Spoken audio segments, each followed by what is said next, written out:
Muy buenas a todos, bienvenidos y bienvenidas a Enfoque Político. Hoy vamos a hablar de las elecciones del Real Madrid, pero no vamos a hacerlo desde una óptica habitual del periodismo deportivo. No vamos a discutir únicamente de fichajes, entrenadores o balances económicos. La pregunta que nos hacemos es otra. ¿Y si el Real Madrid fuera mucho más que un club de fútbol? ¿Y si fuera una institución que cumple funciones políticas, económicas y culturales dentro del Estado español? Desde una perspectiva de clase, los grandes clubes deportivos no son simples asociaciones de aficionados, son aparatos de producción ideológica, son herramientas que ayudan al poder a construir consenso, colectividades y legitimidad para determinadas élites económicas. Y en España probablemente no existe ningún ejemplo más evidente que Real Madrid Club de Fútbol. Cuando se habla del Real Madrid suele repetirse que es el mejor club del mundo, pero desde una óptica materialista conviene hacerse otra pregunta. ¿Quién gana cuando gana el Real Madrid?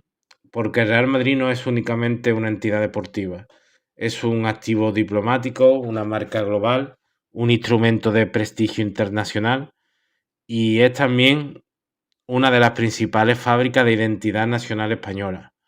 A lo largo de décadas, el Real Madrid, para gobiernos de distintos signos, ha entendido que el éxito internacional que el Madrid proyecta es como una imagen de una España moderna, competitiva y triunfadora. Por eso algunos autores han llegado a describirlo, a lo que viene siendo el club, como una especie de ministerio no oficial de Estado. No porque forme parte formalmente del aparato estatal, sino porque cumple funciones que trascienden el fútbol. Construcción simbólica, prestigio internacional, representación exterior, producción de consenso social. En ese sentido, el Real Madrid se parece más a una gran institución nacional que a una simple sociedad deportiva. Para entender las elecciones del Real Madrid hay que entender quién es Florentino Pérez. Florentino no es únicamente el presidente del club, es uno de los empresarios más influyentes de España. Su trayectoria empresarial está vinculada históricamente a sectores donde la contratación pública y la gran infraestructura tiene una importancia decisiva. Florentino, en este sentido, representa una fracción muy concreta de la burguesía española. La burguesía de las grandes concesiones, de las infraestructuras, de las constructoras y de las empresas que crecen en estrecha relación con el Estado. No se trata de una anomalía española. En todas las economías capitalistas desarrolladas existe una relación constante entre el capital privado y el poder público. Las grandes constructoras necesitan carreteras, aeropuertos, líneas ferroviarias, licitaciones y también necesitan estados burgueses capaces de movilizar enormes cantidades de recursos. Y precisamente ahí se desarrolla históricamente los negocios de grandes grupos empresariales como ACS. Por eso resulta imposible separar completamente la figura de Florentino Pérez de la historia económica reciente de España. Las grandes empresas españolas han vivido durante décadas también con conflictos laborales, huelgas, negociaciones colectivas y disputas sindicales. Por ejemplo, la compañía de Florentino Pérez, el grupo ACS, en este sentido no es una excepción. Han existido conflictos laborales, protestas de trabajadores, negociaciones complejas en diferentes filiales y en diferentes sectores a lo largo de todos estos años. Desde una perspectiva de clase social, esto plantea una cuestión importante. ¿Por qué una parte de las direcciones sindicales históricas han mantenido relaciones relativamente fluidas con algunos de los grandes empresarios del país? La explicación es la clásica burocratización sindical, es decir, estructuras dirigentes que con el paso del tiempo desarrollan intereses propios distintos a los de la base trabajadora. No significa necesariamente corrupción o acuerdos ilegales, significa algo más profundo, la integración de determinados sectores sindicales en el propio sistema institucional. Las buenas relaciones, por tanto, entre dirigentes sindicales y determinados dirigentes empresariales son una expresión de esa dinámica de integración y concertación social dentro del Estado burgués español. Y si Florentino Pérez representa una tradición vinculada a la infraestructura y a la construcción, Enrique Riquelme aparece asociado al sector energético y a los mercados internacionales de transición energética. Pero sería un error interpretar esta disputa como una confrontación entre pueblo y oligarquía, no es eso. Desde un análisis marxista, estamos ante una disputa entre diferentes sectores del capital, distintas élites, distintas estrategias, distintas prioridades, pero dentro del mismo marco económico capitalista. La cuestión no es si capitalismo o socialismo. La cuestión es que hay una fracción de la burguesía que quiere dirigir una institución tan importante como el Real Madrid y apoderársela a la tradicionalmente poseedora de Florentino Pérez durante estos últimos 20 años. Aquí aparece una dimensión política interesante, porque detrás de cada grupo económico suelen existir afinidades ideológicas, culturales, políticas, no necesariamente una militancia partidista, pero sí redes de influencia, relaciones, entornos, intereses. Podría decirse que Florentino Pérez simboliza una visión más tradicional del gran capitalismo español, históricamente próxima a sectores conservadores, aunque perfectamente capaz de convivir con gobiernos de distintos signos políticos cuando los intereses económicos lo requieren, incluso como de incorporar a dirigentes sindicales como Cándido Méndez de UGT, un seguidor aférrimo de Florentino Pérez que apoya su candidatura y demás.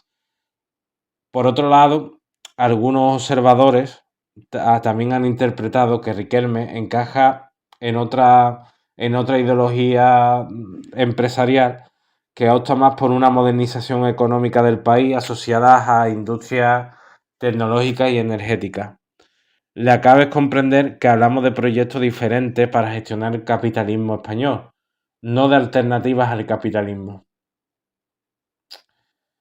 También otra idea sobre lo que está pasando es que Real Madrid y Barcelona son realmente clubes-estado. En concreto estamos ahora hablando del Madrid.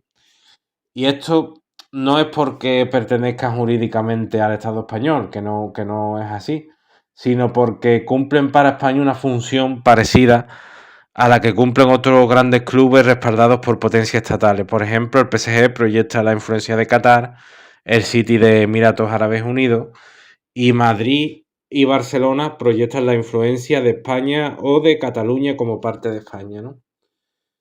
Con una diferencia evidente. España, al contrario que los países estados del Golfo Pérsico, tienen menos recursos financieros que las monarquías petroleras. Por eso sus herramientas son distintas.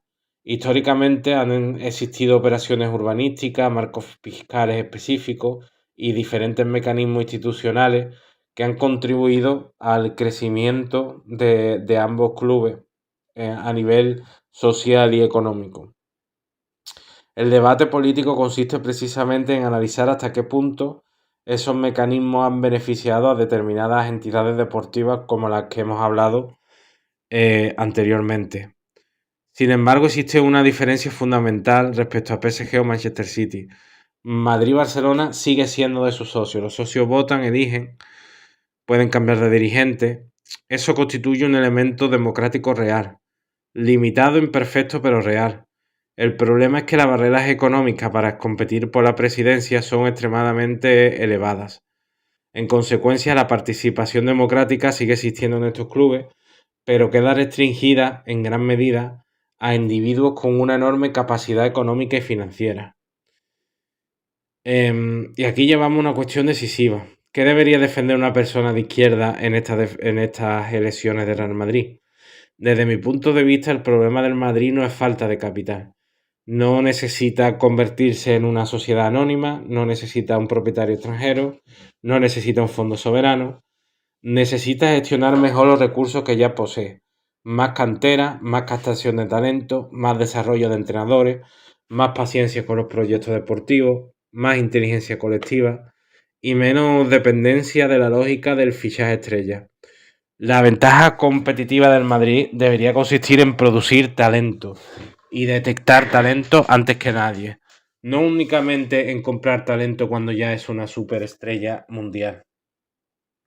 En este sentido, podría afirmarse que Florentino Pérez representa una visión histórica basada en la acumulación de grandes nombres de jugadores, una visión coherente con la época en la que nació el proyecto galáctico, una visión donde la capacidad económica constituye la principal herramienta para construir la superioridad deportiva. Sin embargo, el fútbol contemporáneo es complejo. Hoy no basta con reunir estrellas. Hay que construir sistemas, roles, estructuras, procesos, equipos. Y eso puede ser precisamente una de las grandes discusiones estratégicas del futuro del Real Madrid. En conclusión, las elecciones del Real Madrid no son simplemente unas elecciones deportivas.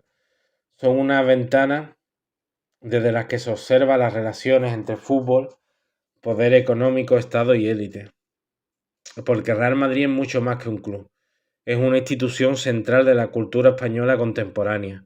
Y cuando discutimos quién debe dirigirlo, en realidad estamos discutiendo qué modelo de poder, qué modelo económico y qué modelo de país queremos proyectar. La pregunta final no es quién ganará las elecciones. La pregunta es qué intereses representa cada candidatura. Y sobre todo, qué papel debe desempeñar el Real Madrid en el Estado español en el siglo XXI. Bien, si te ha gustado, dale un like, síguenos y compártelo. Un saludo y hasta la próxima.